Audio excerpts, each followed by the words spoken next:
Hi there, this is Danny Flexen and welcome to this week's edition of ReFLEXions. We're here every Monday, as you've probably gotten used to by now, 4:30 p.m. to discuss the weekend's boxing action. There wasn't a lot going on at weekend, but undoubtedly the highlight was the return of Gennady Golovkin after 9 months out of action since his second fight with Canelo Alvarez. Obviously that one didn't go his way, contentious like the first fight that ended in a draw, but this one most certainly did. Fighting in the first of his major broadcast deal with DAZN, bringing in a lot of money.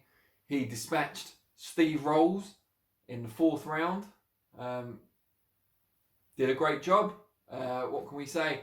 I think what we can say is that Steve Rolls deserves credit for making a fight of it, although in many ways it reminded me of the Kell Brook fight, albeit if Kell Brook was a part-time Canadian lumberjack. Steve Rolls made it interesting. He came forward, he landed some shots, he was quite sharp in combination, and we've got to be impressed with him. Maybe, not sure he's done quite enough to earn himself another fight of a similar stature, but you never know. But once Golovkin got his eye in, obviously he got hit a bit in the early rounds. I see a lot's been made of that. Golovkin always gets hit in the early rounds as he establishes his distance and his rhythm. You know, it's not unlike him. He's a front foot counter puncher, and when you've got that style, you allow yourself to be open for shots on the counter when you're coming forward. You know, counter puncher can get countered themselves. It's harder to avoid shots, I think, when you're coming forward than when you're on the back foot and you can see everything coming.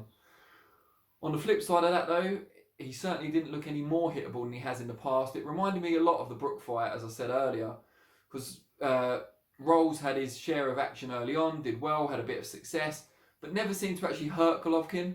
Golovkin still rumbled forward, shook the shots off, got his eye in, started cutting the ring off a bit better, and as soon as he really started exerting his full strength and power, Rolls looked in trouble, just as Brook did in their fight.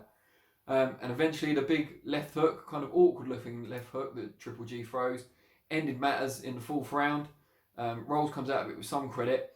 In terms of judging Triple G, not just after the 9 months out, but also in terms of being with a new trainer in Jonathan Banks, it's quite difficult because he didn't look that much different from the fight we saw for so long under Abel Sanchez. The difference then, I suppose, was that he was dispatching guys in this manner who were like David Lemieux, a peak Matthew Macklin. Guys of a certain level. Now, if we consider those guys to be at least one level below Canelo Alvarez, then Steve Rolls must be several levels below.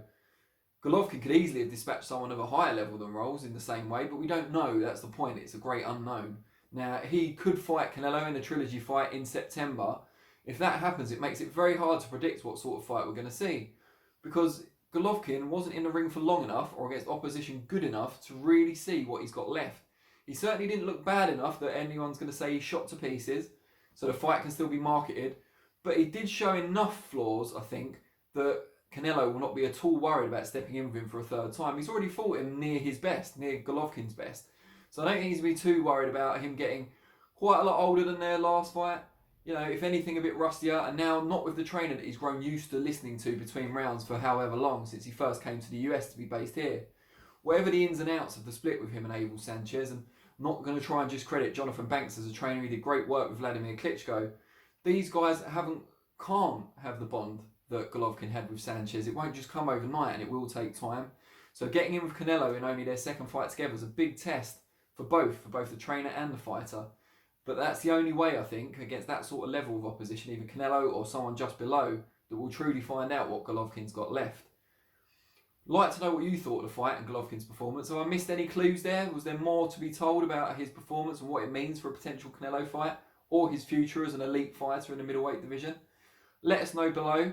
Also, do you want to see him fight Canelo in a trilogy fight, or would you like to see both men split apart for a bit, fight other people? If so, who would you like to see Golovkin fight against? It'd be really great to know what you think. We always want to engage with you. We'll respond to some of the best ones.